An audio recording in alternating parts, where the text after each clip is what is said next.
अस्सलाम वालेकुम, मैं वसीम मलिक हूँ। आज तारीख 25 मई दिन एतवार का है, वक्त सहपहर का है जब आप ये वीडियो देख रहे हैं। आने वाला अदालती हफ्ता जो कल सोमवार से जुम्मे तक शुरू होने जा रहा है, ये खासा अहम है जिसका बराह रास्त असर मुल्की सियासी मंजरनामे पर पड़ेगा।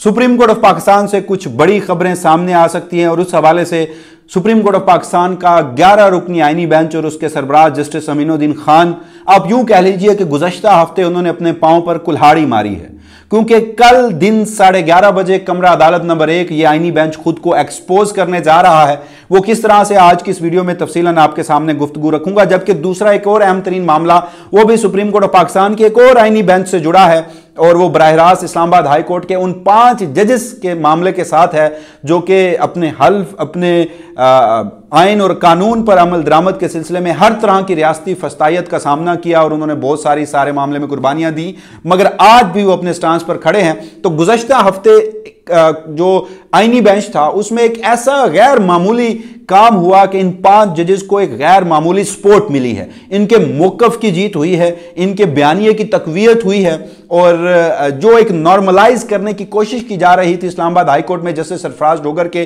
ट्रांसफर को, उसको खासा तौर पर धचका पहुंचा है। जबकि इसी अदालती हफ्ते में इमरान खान और बुशरा बीबी की अलकादर ट्रस्ट केस में जो सस्पेंशन ऑफ सेंटेंस का मामला था, जो उनकी सजा की मुअत्तली का मामला था, उस पर वादा खिलाफी की गई है। आज जो काज लिस्ट गुज़श्ता रोज़ जारी हुई है उसमें अगले हफ्ते भी ये केस समाअत के लिए मुकर्रर नहीं हुआ, जबकि गुज़श्ता हफ्ते पीटीआई के वकला से एक मरतबा फिर वादा किया गया था, यकीन दहानी कराई गई थी कि आने वाले अदालती हफ्ते में ये केस समाअत के लिए मुकर्रर होगा। अब आने वाले अदालती हफ्ते में कोई सप्लीमेंट्री कॉज लिस्ट आ जाए, कोई अर्जेंट मैटर, क्योंकि सियासी महाज पर जो कुछ हो रहा होता है वो अदालती महाज से आपको नजर आता है, तो कुछ इस तरह से डेवलपमेंट हो जाए कि केस समाअत के लिए मुकर्रर हो जाए। बहरहाल वो मैं नहीं कह सकता, लेकिन ये समाअत है। जबकि तोशाखाना 2 से मुतालिक जो इमरान खान की अडियाला जेल में समाअत थी वो भी 26 मई तक मुलतवी हुई थी, वो भी कल के रोज़ होने जा रही है। और फिर लाहौर में जो ट्रायल्स जारी हैं 9 मई से मुतालिक मुकदमात में, हफ्ते के रोज़ गुज़श्ता रोज़ इंसदाद दहशतगर्दी अदालत की जज हैं, उन्होंने कोट लखपत के जेल में केस की समाअत की। 252 लोगों पर फर्द जुर्मायत की मामला था जिना हाउस हमला केस का। ये तमाम तर तफसीलात जो हैं, इसके जो पॉलिटिकल एस्पेक्ट्स हैं और अदालतों में होने वाले वाक़यात जो हैं, इनसे मुतालिक तफसीलन गुफ्तगू करते हैं। इससे कबल कि मैं मखसूस नशिस्तों के मामले पर आऊँ, सबसे पहले हम जान लेते हैं जो मैंने आपको बताया कि एक और मामला है इस्लामाबाद हाई कोर्ट के 5 जजेस से जुड़ा। जस्टिस मोहसिन अख्तर कियानी, दीगर 4 जजेस बनाम जो सदर मुमलिकत हैं उनके नाम जो दरख्वास्त दायर की गई थी, उसमें गुज़श्ता अदालती हफ्ते में इस चीज़ का तज़किरा या इसको मैं रिपोर्ट करना रह गया था मुझसे, तो वो आज की इस वीडियो में ज़रूरी है आपके लिए जानना। तो जान लेते हैं कि जो मैंने आपको कहा कि गैर मामूली इक़दाम आईनी बेंच के जानिब से सामने आया है वो क्या है। जस्टिस नईम अख्तर अगवान है, उन्होंने कुछ ऑब्जर्वेशंस दी हैं। उन्होंने कहा कि अगर आर्टिकल 200 के तहत मुस्तकिल जज तैनात हो सकता है तो फिर ऐसे में तो जुडिशल कमीशन गैर मौसर हो जाएगा, यानी जो सदर मुमलिकत, वजारत कानून और तमाम चीफ जस्टिस की कंसेंट के साथ जजेस का ट्रांसफ़र करने को नॉर्मलाइज कह रहे हैं इस्लामाबाद हाई कोर्ट में जो कब्जे की कोशिश है उसके मुताबिक। तो उन्होंने कहा कि फिर जुडिशल कमीशन ऑफ पाकिस्तान जो है, जो आइन के आर्टिकल 175 के तहत वजूद में आया, वो तो गैर मौसर हो जाएगा। और ये जुडिशल कमीशन ऑफ पाकिस्तान है, हाल तो की 26वीं आईनी तरमीम में इसमें एग्जेक्टिव की भरमार है। अब एग्जेक्टिव अपनी मर्जी के जजेस जो लगाती है, और इसमें हमने देखा भी हाई कोर्ट में दर्जनों जजेस लगे, सुप्रीम कोर्ट ऑफ पाकिस्तान में जजेस लगे, आईनी बेंच बना, तो वो तो जुडिशल कमीशन ऑफ पाकिस्तान करता है। मगर यहाँ पर खुद वही 26वीं आईनी तरमीम के तनाजुर में बनने वाला जुडिशल कमीशन जो है वो भी इस सारे मामले में गैर मौसर हो जाएगा, ये जस्टिस नईम अख्तर अगवान का कहना था। उन्होंने मजीद कहा कि जो 3 जजेस ट्रांसफर होकर आए, इन्होंने अपनी अपनी हाई कोर्ट्स में अलग अलग हल्फ उठाया था। अब ये वो अहम तरीन बात है जो हम भी बार बार कर रहे थे, जो इस्लामाबाद हाई कोर्ट के जजेस भी कर रहे थे, जो justice Mansoor Ali Shah, justice Munib Akhtar, justice Ayesha Malik, justice Athar Minallah और जस्टिस अकील अब्बासी ने अपने खत में भी की थी, और जो चीफ जस्टिस याहिया अफरीदी भी कर रहे हैं कि मेरे नज़दीक सीनियरिटी में ये तमाम जजेस बॉटम पर होंगे, मगर वो एक राय दे सकते हैं, हालांकि सारे मामले में सहूलतकारी पूरी कर रहे हैं। तो वो कहते हैं कि पब्लिकली उनका फेस कुछ और जाए और अंदर खाने वो जो इस सारे मामले में एग्जेक्टिव की सहूलतकारी कर रहे हैं वो आप सब जानते हैं, और हम भी गाहे बगाहे उसको रिपोर्ट करते रहते हैं। तो जस्टिस नईम अख्तर अगवान ने इस मामले में कहा कि जो 3 जजेस ट्रांसफर होकर आए, इन्होंने अपनी अपनी हाई कोर्ट्स में अलग अलग हल्फ उठाया। एक जज हल्फ में कहता है कि इसने आइन और कानून के मुताबिक फैसले करने हैं, बगैर हल्फ लिए तो कोई जज फैसले ही नहीं कर सकता, ना ही केस सुन सकता है। ऐसी अनहोनी हुई है कि सब सवालात उठ रहे हैं यानी वो कह रहे हैं कि इस्लामाबाद हाईकोर्ट में तासुर ये मिल रहा है उनके ऑब्जर्वेशन से कि इस्लामाबाद हाईकोर्ट के जजेस ने हल्फ नहीं लिया और वो फैसले भी जारी कर रहे हैं और काम भी कर रहे हैं। फिर उन्होंने कहा कि आइन का आर्टिकल 200 पहले आया, इस्लामाबाद हाईकोर्ट बाद में बनी। इस्लामाबाद हाईकोर्ट के एक्ट में लिखा हुआ है कि इस्लामाबाद हाईकोर्ट चीफ जस्टिस और दीगर 12 जजेस पर मुश्तमिल होगी। इस्लामाबाद हाईकोर्ट में जजेस की तैनाती का जिक्र है, ट्रांसफर का नहीं।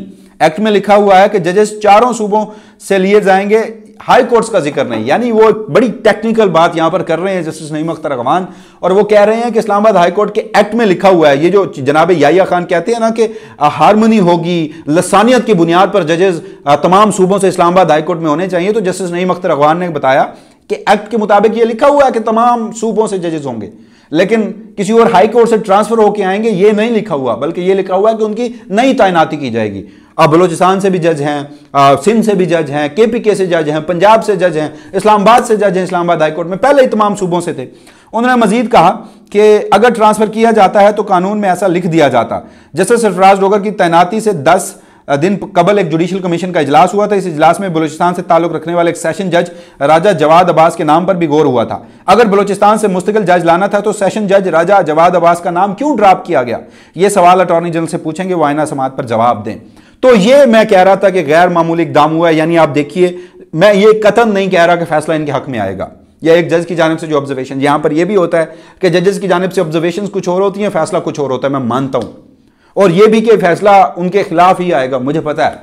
मैं ये चीज आपके सामने एक्सप्लेन करने की, समझाने की कोशिश कर रहा हूं कि देखिए 26वीं आईनी तरमीम हुई, अपनी मर्जी का जुडिशल कमीशन बना, अदलिया को फतह किया गया, मगर उसके बावजूद भी डाइसेंटिंग आवाजें उठ रही हैं। वजह क्या है? वजह यह है कि आप इतने ही गैर आईनी, गैर कानूनी, बगैर अदालती नज़ायर के नई नई तारीखें रकम कर रहे हैं कि आपकी मर्जी के जजेस, आपकी मर्जी की आईनी तरमीम के बाद जजेस, आपकी फतह करदा अदलिया में रहते हुए जजेस जो आपके हक में फौजी अदालतों को फैसला भी सुना देते हैं। जस्टिस नईम अख्तर अगवान और जस्टिस जमाल मंदोखेल ने उस मामले पर भी बहरहाल इख्तलाफ किया था। जस्टिस नईम अख्तर अगवान की अगर पर्टिकुलरली बात करूं तो उनका एक बड़ा हिस्सात तरीन केस वो मखसूस नशिस्तों का है। उसके अलावा अब तक उनका जो जुडिशल कंडक्ट है, चाहे वो 9 मई से मुतालिक हो, चाहे वो फौजी अदालतों से मुतालिक हो, चाहे वो अब इन जजेस ट्रांसफर केस के मुतालिक हो, वो बड़ा ज़बरदस्त है। तो किसी भी जज को बगैर किसी तासुब की ऐनक से देखते हुए उसके केसेस और उसके केस टू केस मैरिट्स पर बात कीजिए तो बेहतर होगा। तो बहरहाल इन केसेस में जस्टिस नईम अख्तर अगवान ने बड़ा ज़बरदस्त किरदार अदा किया है। तो अब ये गैर मामूली चीज़ तो है इस्लामाबाद हाईकोर्ट के जजेस की, justice Mansoor Ali Shah, justice Munib Akhtar, justice Ayesha Malik, justice Athar Minallah और जस्टिस अकील अब्बासी के स्टांस को भी इससे तकवीत मिलती है। इस्लामाबाद हाईकोर्ट के 5 जजेस के स्टांस को भी तकवीत मिलती है। जस्टिस अमीनुद्दीन खान, जनाब याहिया खान, जो जस्टिस आमिर फारूक हैं, जस्टिस सरफराज डोगर हैं, जस्टिस आलिया नीलम हैं, या दीगर हाईकोर्ट के चीफ जस्टिस हैं, प्रेसिडेंट्स का ऑफिस है या फिर मिलिट्री इस्टेब्लिशमेंट है, उनके नैरेटिव को यहाँ पर धचका ज़रूर पहुँचा। अब आ जाते हैं दूसरे नुक्ते पर। दूसरा नुक्ता है मखसूस नशिस्तों का। 3 मुतफरिक दरखास्तें मुस्तरद, बेंच पर 2 एतराज़ की थी और एक 26वीं तरमीम तक केस मौखर करना था फैसले तक। वो मुस्तरद की बरह रास्त नशरियात की दरखास्त मंजूर हुई। दिन 11:30 बजे IT डिपार्टमेंट को हुक्म दिया गया था कि केस की बरह रास्त नशरियात करें। आप अब देखें कि सुप्रीम कोर्ट में बड़े नए जजेस आ गए हैं। बहुत सारे लोग जजेस की शक्लों से फेमिलियर हैं। 12 जुलाई के फैसले से कबल जितनी भी अदालती समातें हुई उसमें जनाब याहिया अफरीदी भी बैठते थे। इस मुल्क की 77 साल अदालती तारीख का एक सियाह तरीन किरदार काजी फैज़ ईसा भी बैठा करता था। उन सबको तो आपने देखा। और मैं आपको एक और बात बताऊं, काजी फैज़ ईसा जितना एक्सपोज हो गए थे, उन्हें टिश्यू पेपर की तरह इस्तेमाल करके फेंका गया। उन्हें कोई एक्सटेंशन तो नहीं मिली। वो तो बाद में ये कहते पाए गए कि मुझे तो अब पता चला कि 26वीं तरमीम मेरे लिए नहीं थी जिसकी मैंने सहूलतकारी की, ये तो किसी और के लिए डिज़ाइन हो रही थी। तो उसकी वजह क्या थी? वो बैगेज बन गए थे, वो बोझ बन गए थे, वो एक्सपोज इतना ज्यादा हो गए थे और उसमें बरह रास्त नशरियात का बड़ा किरदार था। तो अब एक मरतबा फिर एक नया आईनी बेंच जस्टिस अमीनुद्दीन खान की सरबराही में, बेहतर तो ये होता कि इस आईनी बेंच में जस्टिस अकील अब्बासी और जस्टिस आयशा मलिक भी बैठी होती, वो इलेक्शन कमीशन के, PMLN के, पीपल्स पार्टी के वकील से सवाल करती, वो एक्सपोज होते, दीगर जजेस भी एक्सपोज होते। चले वो बेंच में शामिल नहीं है, मगर उसके बाद भी PTI के वकील होंगे, अब फैसल सिद्दीकी सुन्नी इत्तेहाद कौंसिल के वकील होंगे, ये बात करेंगे, PMLN के वकील बात करेंगे, कमरा अदालत में नए चेहरे होंगे, वो चेहरे जो अभी हाई कोर्ट से एलिवेट होकर सुप्रीम कोर्ट आए, सुप्रीम कोर्ट से फिर आईनी बेंच में बिठाए गए, जस्टिस अमीनुद्दीन खान की कमान में दे दिए गए, वो क्या फैसला करते हैं। तो कुल्हाड़ी तो अपने पांव पर मारी है, लेट्स सपोज अगर वो ना करते, देखिए उन्होंने हज पर जाने से कबल फैसला करना है, 27वीं आईनी तरमीम मखसूस नशीस्तों के इस नज़रसानी अपील के फैसले के बाद होनी है। ये मखसूस नशीस्तें PMLN, पीपल्स पार्टी, JUIF और MQM को देनी है। मगर उस सारे मामले में एक चीज़ जो बड़ी वाज़ेह है वो ये कि अगर ये बराह रास्त नशरियात की दरख्वास्त भी मुस्तरद कर दी जाती, जैसे बेंच के ऊपर एतराज़ की और केस को इल्तवा करने की मुस्तरद कर दी गई है, तो क्या होता? सब जानते हैं कि आईनी बेंच है वो किसी किस्म को कोई रिलीफ नहीं देता, लेकिन कमरा अदालत में प्रेशर इस तरह से क्रिएट किया गया, फैसल सिद्दीकी साहब की जानिब से दलाइल इस तरह से दिए गए कि मजबूरन ये इकदाम किया गया। तो अब ये एक्सपोज होंगे, आप देखेंगे इनके चेहरे कि कौन सा जज will of the people, will of the constitution की जानिब और कौन सा will of the power, will of the military establishment, will of 27th amendment, will of executive की तरफ जाता है। ये आप सबके सामने होगा। तीसरा है मुकदमा अलकादिर ट्रस्ट केस का। जैसे मैंने आपको बताया, गुज़श्ता हफ्ते शुएब शाहीन ने यह दावा किया था कि उनकी मुलाकात हुई है, PTI ने बड़ा पावर शो किया। इस्लामाबाद हाई कोर्ट के बाहर उनके टिकट होल्डर्स, सूबाई असम्बलियों के अरकान, कौमी असम्बलियों के अरकान, सेनेटर्स वहाँ पर मौजूद थे। उसके बाद ये वादा किया गया था कि आइंदा अदालती हफ्ते में लगेगा, अभी तक नहीं लगा। मुस्तकबिल में कोई सप्लीमेंट्री काज लिस्ट में लगे तो कुछ नहीं कहा जा सकता। तोशाखाना 2 की ट्रायल की समाअत होनी थी। ये जो अडयाला जेल में ट्रायल्स दोबारा शुरू हुए, उसको मैंने कहा था कि इमरान खान का अपने कारकुनों से हॉटलाइन पर जो रब्ता है वो बहाल हुआ है। मेरे नज़दीक ये ट्रायल खबरें नहीं हैं, ये ट्रायल पहले भी होते रहे, अब भी होते रहेंगे, और जिस तरह के फैसले हैं वो हम सब देखते रहे।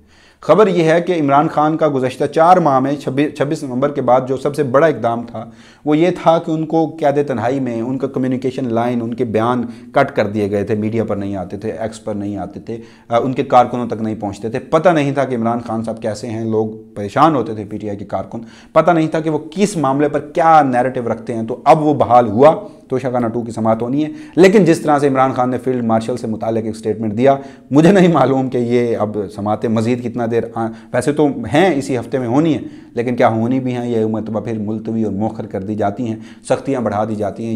ये भी इस हफ्ते में इस बात का भी तयन होगा। लाहौर से जो खबर आई थी गुज़श्ता रोज़, वो मैं आपके सामने रख देता हूँ। ये 9 मई का मामला है। 9 मई में जिना हाउस हमला केस है। इसमें PTI की बहुत सारी क़यादत जो है वो उसमें अंदर है, कुछ की ज़मानतें हुई हैं।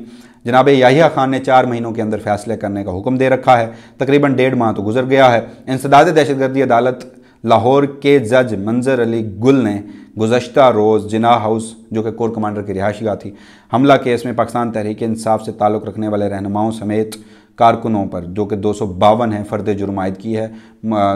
जो मुल्ज़मान हैं उन्होंने सेहत जुर्म से इनकार किया है। इसमें आलिया हमज़ा साहिबा, रुबीना जमील साहिबा, खतीजा शाह साहिबा, एजाज चौधरी साहब, उमर सरफराज सीमा साहब, मियाँ महमूद रशीद साहब और दीगर जो हैं उनके ऊपर फ़र्द जुर्म जो है वो डाली गई है। अब इनके मुकदमात के फ़ैसले होने हैं और शहर इक़्तिदार में सरगोशियाँ ये हैं कि 4 महीने के अंदर फ़ैसले होने हैं, और फ़ैसले जो होने हैं वो भी हम सब भी जानते हैं। PTI के अरकान असम्बली बड़ी तादाद में इसमें मौजूद हैं, 40 से 50 MNAs हैं जो 9 मई में मुलव्वस हैं। सूबाई असम्बली में बहुत सारे लोग हैं, तो अगर उनकी कन्विक्शन होती है तो फ़ौरन ही उनको नायल कर दिया जाएगा, इलेक्शन कमीशन नोटिफिकेशन निकालेगा और फिर वहाँ पर ज़िमनी इंतखाबात होंगे और 8 फरवरी प्रो मैक्स वर्जन जो है वो वहाँ पर लागू किया जाएगा। तो बहरहाल देखते हैं मामला क्या रुख अख्तियार करते हैं। ये थे अदालती महाज से आइंदा हफ्ते के लिए वो अहम तरीन केसेस जो कि बराह रास्त जुड़े हैं मुल्क की सियासी मंजरनामे के साथ। वसीम मलिक को इजाज़त दीजिएगा। अल्लाह निगहबान।